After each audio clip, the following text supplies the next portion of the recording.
Bismillahirrahmanirrahim. Assalamualaikum warahmatullahi wabarakatuh. Apa kabar Ananda?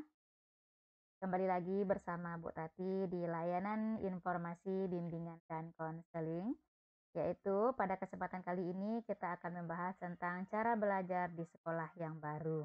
Nah, seperti yang Ananda Ibu ketahui bahwasanya Ananda yang berada pada kelas 7 sekarang, sebelumnya Ananda berada di SD, sekolah dasar. Nah, sekarang sudah SMP, sekolah menengah pertama. Maka dari itu, tentu cara belajar Ananda akan berbeda sebelumnya dengan sekarang. Oke Ananda, apa sih yang sangat mempengaruhi keberhasilan seseorang? Nah, ini jawabannya Ananda. Belajar. Jadi belajarlah yang sangat mempengaruhi keberhasilan seseorang.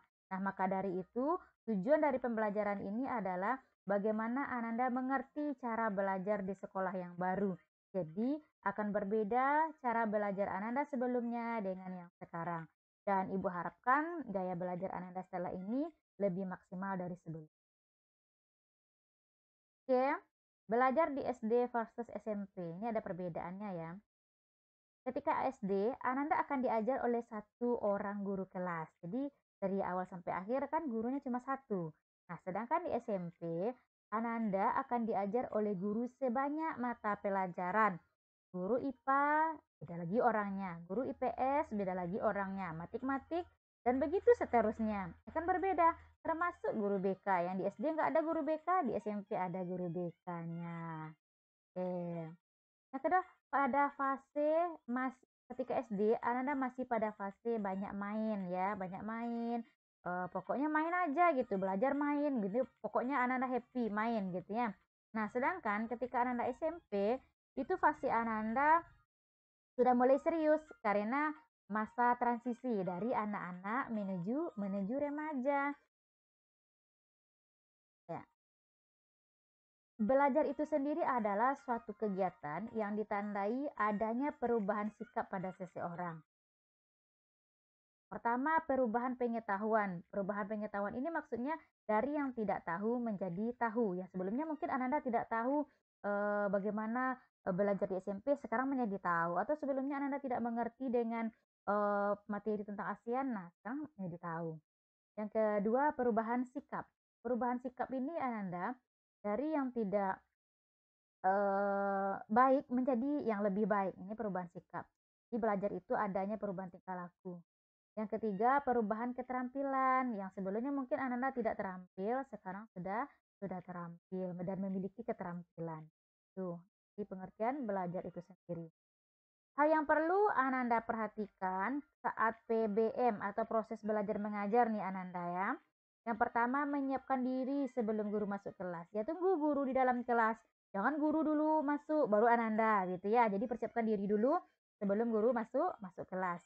Yang kedua, membiasakan diri berdoa. Ini bagian religinya ya. Kita berdoa dulu, serahkan diri sama Allah semoga ilmu kita bermanfaat. Yang ketiga, memperhatikan guru menjelaskan. Jangan berbicara saat guru menjelaskan di kelas, Anda memperhatikan. Yang keempat, bertanya jika tidak mengerti. Bu, saya tidak mengerti. Anda ajukan pertanyaan. Jangan malu bertanya. Karena malu bertanya sesat di jalan gitu ya. 5, mencatat hal-hal yang penting. Nah, kira-kira ketika guru menjelaskan itu, ya ini penting loh dicatat, mana tahu nanti masuk ujian, catat. Nah, karena sifatnya kita kan mudah lupa. Nah, dengan kita mencatat, ketika mau ujian nanti kita bisa melihat kembali catatan-catatan. Mau berdiskusi dengan teman. Nah, ini kerjasama Ananda. Nah, Ananda berdiskusi sama teman. Jika tidak mengerti dari penjelasan guru, nah Ananda bisa bertanya kepada teman yang mengerti. Dan ketika dibentuk sebuah kelompok belajar oleh guru mata pelajaran di dalam kelas, maka Anda siap untuk berdiskusi. Cara belajar di sekolah. Nah, luruskan dulu sebelum Anda belajar baik di rumah ataupun di sekolah, harus diluruskan dulu yang pertama niat. Niatkanlah Ananda bahwasanya bahwa belajar itu adalah untuk mendapatkan ilmu, dapat pahala. Terus banyak membaca buku pelajaran. Ya, datanglah ke pustaka, pinjam buku di pustaka. Terus memperbanyak latihan, misalnya kayak soal fisika ataupun soal matematik, perbanyak latihan soal. supaya Anda mahir, juga begitu dengan soal bahasa Inggris dan mata pelajaran lainnya. Terus atur waktu belajar, ya ketika Ananda di sekolah belajar, ketika pergantian jam pelajaran, ya itu waktunya Ananda untuk menghirup nafas segar sebentar gitu ya. Nah, ketika istirahat ya Ananda belanja atau jajan, nah gunakan waktu itu. Terus fokuskan atau konsentrasikan. Jadi Ananda berusaha untuk ketika belajar itu harus konsentrasi, jangan pikirkan yang masalah di rumah atau masalah nanti pulang sekolah ngapain lagi ya, jangan. Fokus dulu, konsentrasi dulu terhadap pembelajaran. Yang terakhir tempat belajar yang nyaman ya, cari kursi, meja, terus posisi duduk tentunya ya. Kalau Ananda posisi agak pendek ya cari duduk di bagian depan, kalau tinggi nggak apa-apa di belakang. Terus kalau misalnya penglihatan Ananda nggak bisa melihat terlalu jauh ya duduk di depan, jadi posisi yang nyaman Ananda belajar ya. Jangan lupa luruskan itu dulu. Yang ketiga, cara belajar di rumah. Nah, di rumah kita juga belajar, jangan di sekolah saja, karena di sekolah itu kan waktunya pendek.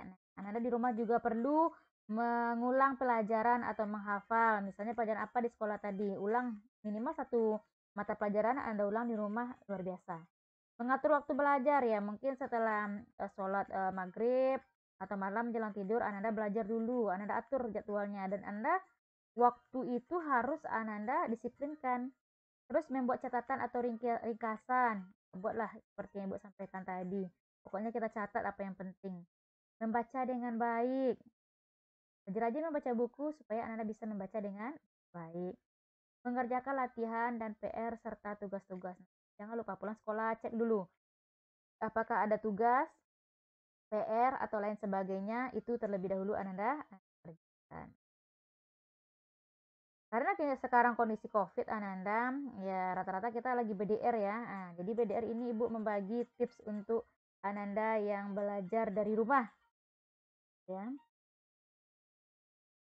Untuk belajar daring atau dalam jaringan yang perlu Ananda persiapkan yang pertama HP Android. Ini perlu Ananda karena di sini mungkin informasi bisa Ananda lalui dari WA, Google Meet gitu, Zoom. Jadi Ananda punya. Terus paket internet ya. Kalau misalnya Anda punya HP, tidak ada paket internetnya, tentu nanti nggak bisa juga digunakan HP-nya Ananda. Aktif tiap hari, artinya Ananda tiap hari membuka informasi. Kalau ada WA group ya Ananda lihat apa informasi yang masuk dalam WA group tersebut. Yang keempat, pastikan lokasi wilayah Ananda terjangkau jaringan internet. Nah, jangan sampai nanti wilayah Ananda, wah sinyal nggak dapat, atau sinyalnya putus-putus. Itu akan mempersulit nanti Ananda belajar online. Nah, carilah posisi Ananda yang sinyalnya kuat, 4G misalnya. Yang kelima, sering-sering nonton tutorial video atau video pembelajaran di YouTube. Di YouTube itu adalah kita bisa menonton video pembelajaran yang mana Anda bisa belajar secara otodidak ya. Itu kerennya sekarang. Terus sering membaca informasi lewat media sosial yang Ibu sampaikan tadi, mungkin di WA atau yang lainnya.